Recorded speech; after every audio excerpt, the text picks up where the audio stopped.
할렐루야. 거룩한 주일, 또 하나님의 교회에 또 영과 진리로 예배하게 모인 우리 여러분들에게 하나님의 또 자비하심과 또 긍휼과 평강이 함께 하시기를 간절히 축복합니다.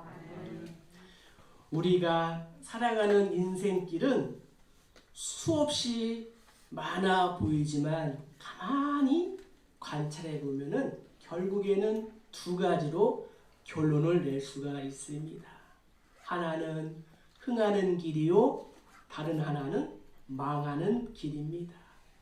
예수와 동행하는 길, 반대로 세상을 따르는 길. 예수님은 이것을 생명으로 인도하는 좁은 문, 또한 멸망으로 인도하는 넓은 문으로 표현하셨습니다.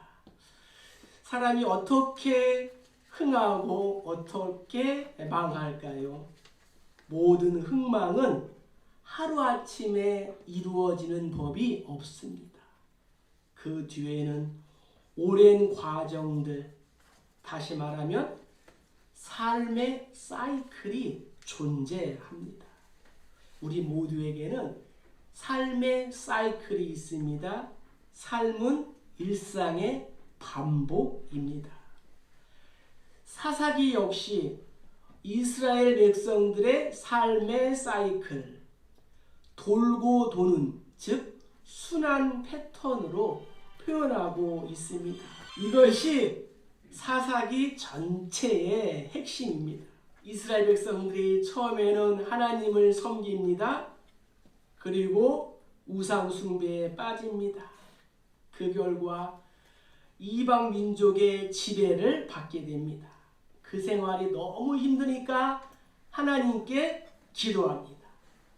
그러면 하나님은 사사를 세우셔서 저들을 구원해 주시고 그 한동안 동안은 다시 여호와를 잘 섬기고 태평하면 범죄하고.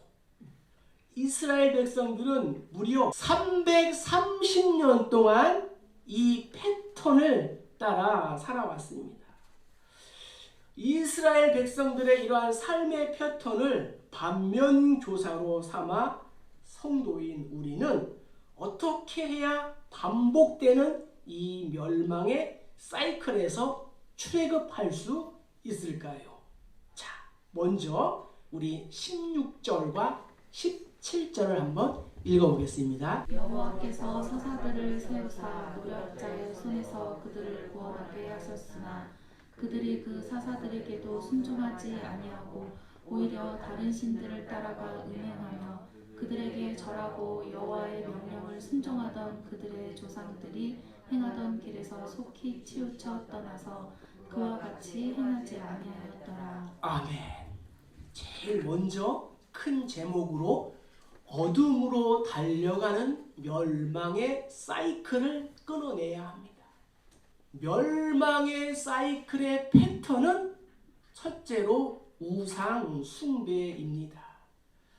우리가 성경 11절을 보면요, 이스라엘 자손이 여호와의 목전에 악을 행하여 바알들을 섬기며 라는 이 표현이 사사기 전체에 6번이나 등장하고 있습니다.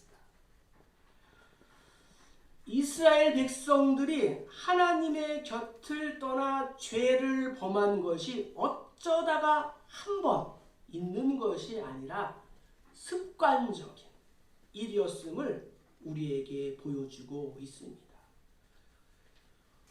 여호수아의 인도로 가나안 땅에 들어온 이스라엘은 하나님을 잘 섬겼습니다.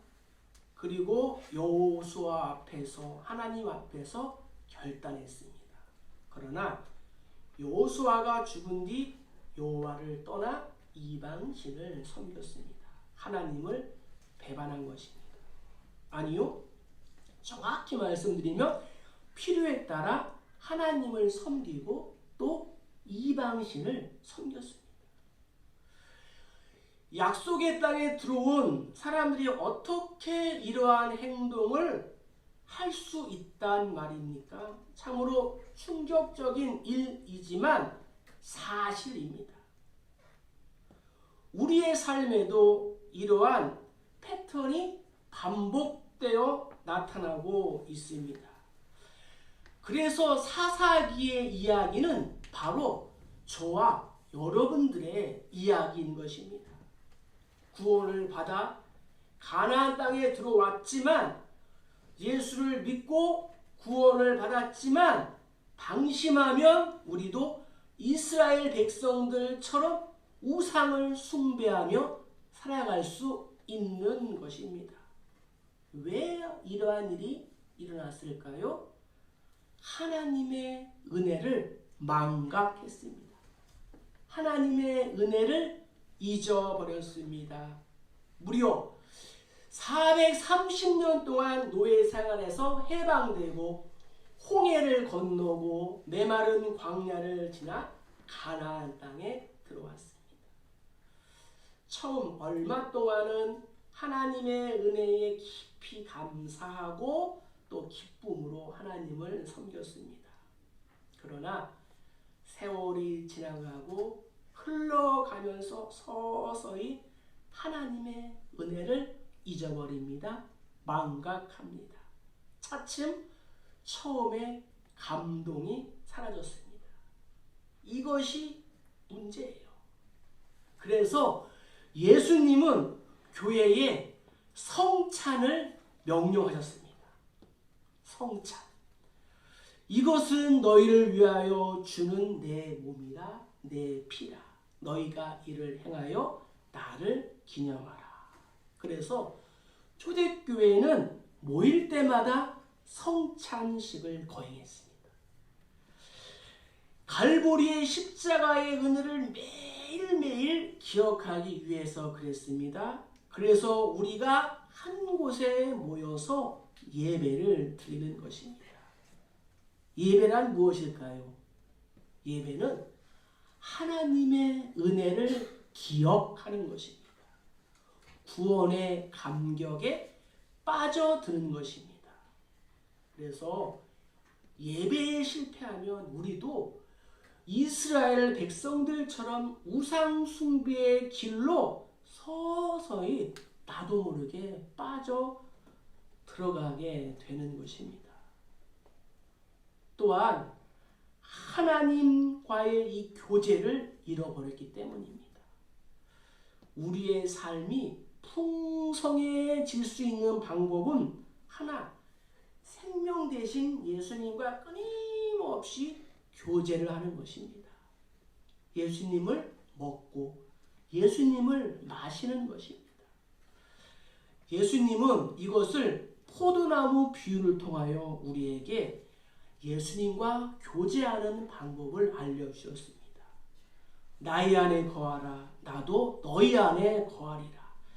가지가 포도나무에 붙어있지 아니하면 스스로 열매를 맺을 수 없음같이 너희도 내 안에 있지 아니하면 그러하리라.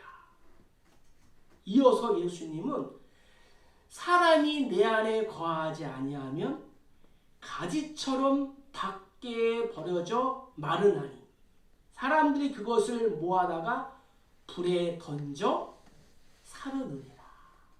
즉 하나님과 교제하지 않는 사람은 포도나무에서 떨어져 나간 가지와도 같은 것입니다.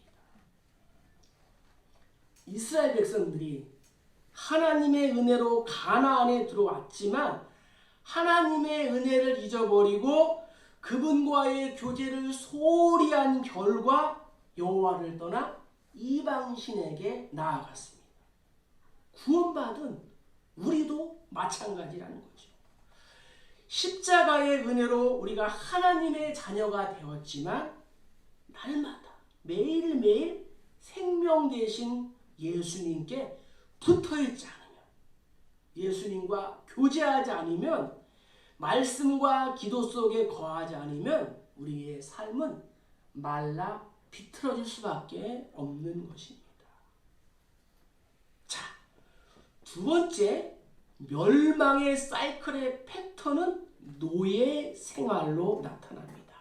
자, 14절을 함께 읽어보겠습니다. 여호와께서 이스라엘에게 진노하사 노력하는 자의 손에 넘겨주사 그들이 노력을 당하게 하시며 또 주위에 있는 모든 대적의 손에 팔아 넘기시매 그들이 다시는 대적을 당하지 못하였으며. 자, 작은 두 번째로 멸망의 사이클의 이 두 번째 패턴은 노예 생활로 나타난다고 말씀하고 있습니다. 하나님을 떠난 결과는 언제나 노예 생활입니다. 종살이예요. 구원받은 백성 역시 하나님을 떠나서 범죄하면 죄의 노예가 됩니다. 우리는 죄를 지을 때 이렇게 다짐합니다. 이번 한 번만이라고 생각을 합니다. 하지만 한 번으로 끝나는 죄가 있을까요? 한 번으로 그치는 죄는 결코 없습니다. 그래서 바울은 로마 교회 성도에게 이렇게 말합니다. 너희 자신을 종으로 내주고 종이 되는 줄을 너희가 알지 못하느냐. 죄의 종으로 사망에 이르고 혹은 순종의 종으로 의에 이르느니라. 결국 죄의 종이 되어 사망에 이르고 맙니다. 여호와를 떠나 우상을 섬기면 노예 생활이 기다리고 있을 뿐입니다.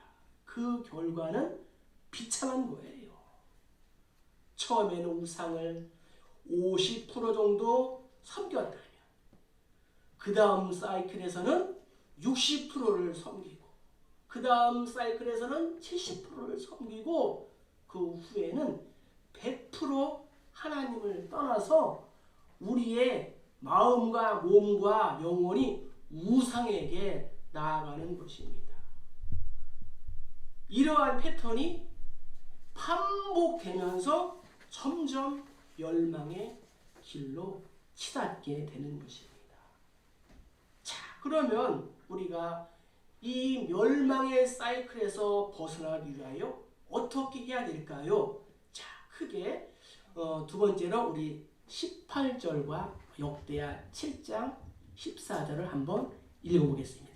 여호와께서 그들을 위하여 사사들을 세우실 때에는 그 사사와 함께 하셨고 그 사사가 사는 날 동안에는 여호와께서 그들을 대적의 손에서 구원하셨으니 이는 그들이 대적에게 압박과 괴롭게 함을 받아 슬피 부르짖음으로 여호와께서 뜻을 돌이키셨음 이거늘 내 이름으로 일컫는 내 백성이 그들의 악한 길에서 떠나 스스로 낮추고 기도하여 내 얼굴을 찾으며 내가 하늘에서 듣고 그들의 죄를 사하고 그들의 땅을 고칠지라. 아멘. 멸망의 사이클에서 벗어나기 위하여 우리가 해야 할 큰 두 번째는 죄 자체를 슬퍼하며 회개하라. 어떻게 하면 이 불행한 사이클에서 벗어날 수 있어요? 작은 첫 번째로 형벌을 피하려고 애쓰기보다는 죄 자체를 깊이 회개해야 한다라고 성경은 우리에게 말씀해 주고 있습니다.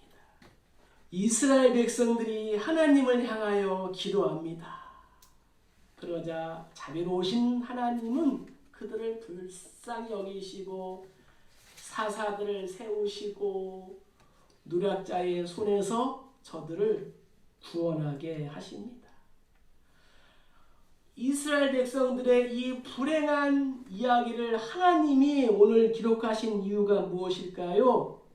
오늘 나로 하여금 그 멸망의 사이클에서 벗어나 천성을 향한 축복과 형통의 길을 걷게 하기 위해서입니다. 범죄하여 고난이 찾아오면 많은 사람들은 어떻게 행동합니까? 이스라엘 백성같이 회개합니다. 왜 회개할까요? 많은 경우 죄 때문에 당하게 될 이 결과가 두렵기 때문입니다. 죄 자체를 우리가 깊이 뉘우치는 회개가 있어야 합니다. 이스라엘 백성들의 이 회개는 정말 형식적인 회개였어요. 단순히 고난을 피하기 위한 회개였어요. 그러나 이러한 회개는 근본적인 해결책을 제시하지 못합니다. 막연한 두려움 때문에 하는 회개는 진정한 회개가 아니에요. 지, 정, 의가 포함된 회개가 되어야 합니다. 그런데 이스라엘 백성들은 막연한 회개, 그저 두려움 때문에 하는 회개 때문에 점점 더 멸망의 사이클로 달려가게 되었습니다. 수없이 많은 회개를 하면서도 왜 저들의 삶은 달라지지 않았을까요? 저들은 단지 고난이 두려워서 하나님께 기도할 뿐 진정으로 회개하지 않았기 때문입니다. 따라서 우리들은 근본적으로 이 죄 자체를 슬퍼하며 회개해야 합니다. 범죄에 따르는 그러한 벌 때문이 아니라 이 죄 자체가 슬프고 괴로워서 올 줄 알아야 합니다. 아버지의 회초리가 무서워서가 아니라 십자가의 은혜와 사랑 때문에 죄가 싫어지고 회개하는 역사가 일어나야 될 줄로 믿습니다. 인간은 누구나 실수합니다. 인간은 불완전한 상태에 있습니다. 죄를 짓지 않은 사람이 어디에 있을까요? 모든 사람이 죄를 범하였으며 하나님의 영광에 이르지 못한다고 로마서 3장 23절은 말씀하고 있습니다.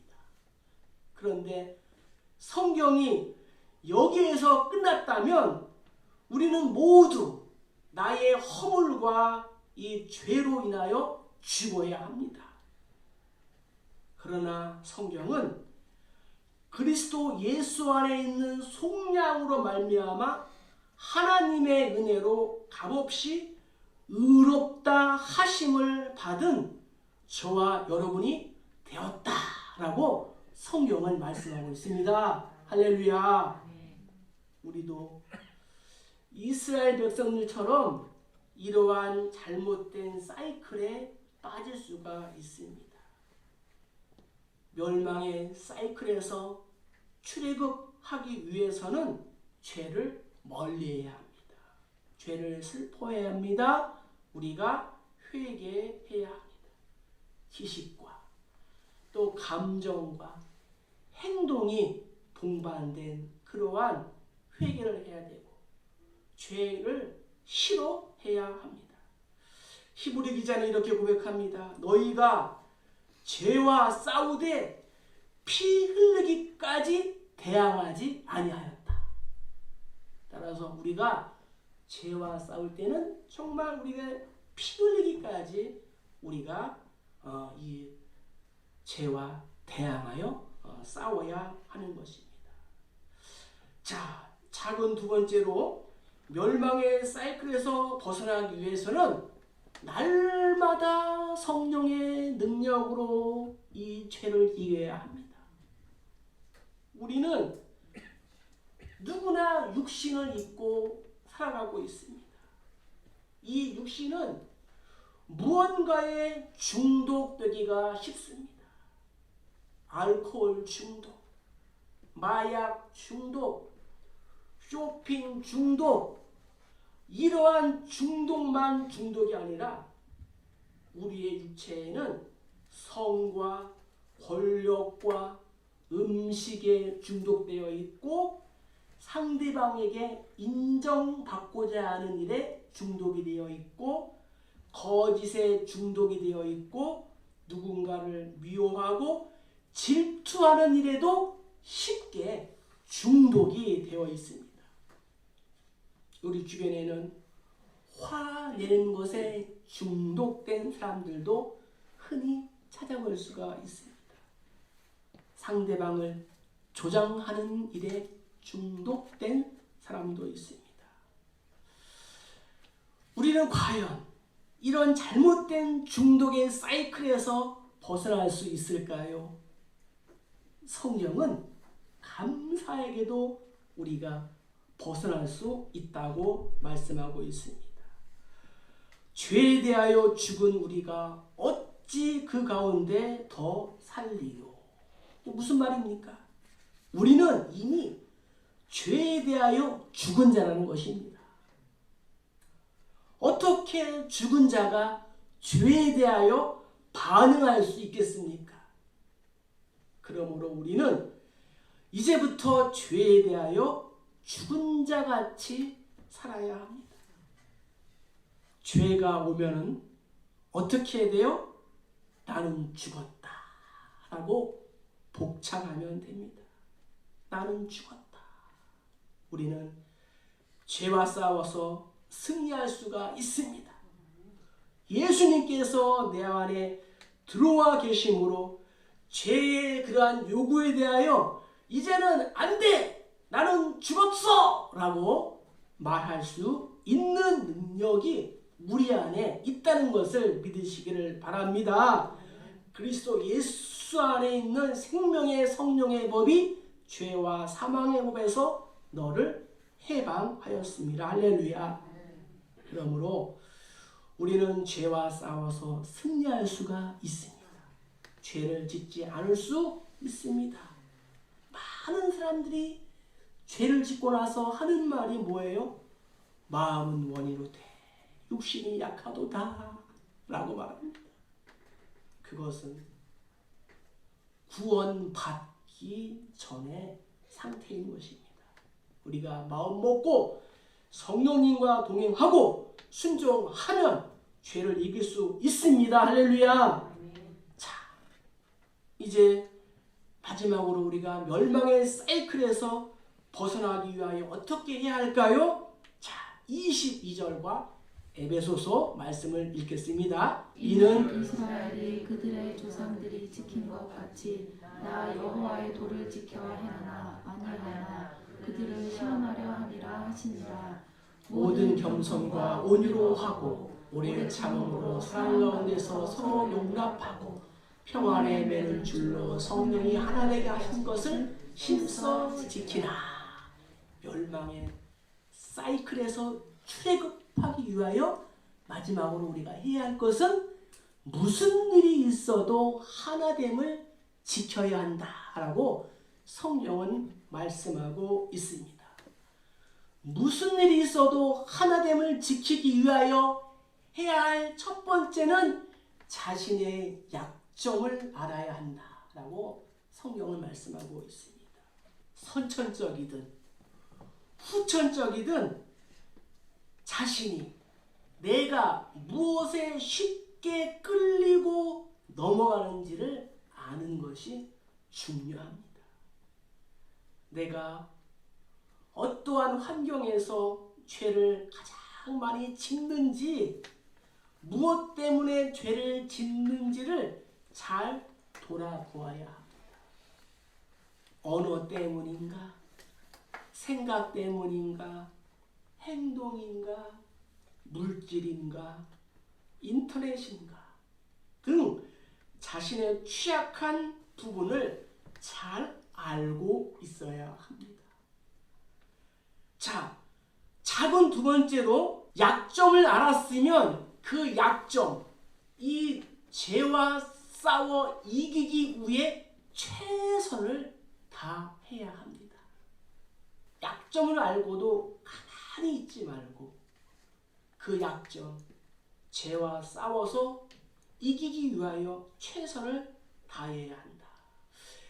예를 들어 혼자 있을 때는 괜찮은데 사람들을 만날 때 문제가 생기는 경우가 있습니다. 분위기에 고조되면서 자신도 모르게 남의 흉을 보거나 해서는 안 될 이야기를 하는 것입니다. 도매급으로 속아 넘어가고 또 속는 것입니다. 그럴 때 어떻게 해야 할까요? 되도록이면 분위기에 휩쓸릴 수 있는 그러한 곳에 가지 말아야 합니다. 만약 불가피하게 가게 된다면 그 전에 반드시 기도해야 합니다. 그리고 모임 중에라도 입이 간지러울 때마다 기도해야 합니다. 그리고 집으로 돌아온 후에는 반드시 반성의 시간을 가져야 합니다. 깜빡하고 남의 흉을 본 것이 생각난다면 즉시 회개 기도를 해야 합니다. 이렇게 작은 일부터 최선을 다하다 보면 나에게 놀라운 변화가 일어나게 됩니다. 또 한 가지는 반대로 어떠한 사람은 혼자 있는 시간에 죄를 많이 짓습니다. 혼자 있으면 이상한 상상이 떠오른다고 합니다. 어떠한 사람은 자기보다 예쁜 여자를 보면 질투가 마구마구 생긴다고 합니다. 내 인생은 왜 이럴까? 내 키는 왜 이렇게 작지? 왜 나는 돈이 없지? 왜 나는 취업이 안 되지? 하는 생각 때문에 우울증에 빠지게 되는 경우가 종종 있습니다. 자, 그럴 때 우리는 어떻게 해야 할까요? 가능하면 혼자 있는 시간을 줄이고 성도들을 자주 만나야 합니다. 그리고 교회에 자주 오는 거예요. 혼자 있는 시간을 잘 활용을 해야 합니다. 말씀을 묵상하고 찬송을 듣고 기도하는 거예요. 이러한 작은 일에도 우리가 반복하다 보면은 멸망의 사이클에서 벗어날 수 있는 것입니다. 여러분들은 목사를 귀찮게 해도 괜찮습니다. 자, 그리고 이제 마지막으로는 우리가 해야 할 것은 이거예요. 자, 뭐예요? 성령님을 의지해야 하는 거예요. 나를 바꿀 수 있는 그러한 분은 결국 하나님밖에 없습니다. 이스라엘 백성들이 노예 생활하다가 힘이 들어서 하나님 앞에 기도했더니 어떻게 되었습니까? 누가 저들 구원하였습니까? 하나님이.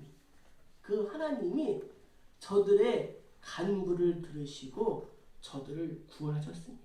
자기 힘으로, 나의 힘으로 자신을 구원할 수가 없습니다. 자기 힘으로 나의 습관을 바꿀 수가 없습니다. 이미 굳어버린 화석화된 그러한 삶의 패턴을 스스로 바꿀 수가 없습니다.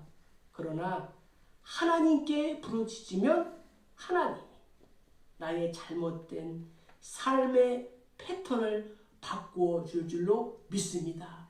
너는 내게 부르짖으라. 내가 내게 응답하겠고 내가 알지 못하는 크고 은밀한 일을 내게 보이리라. 할렐루야.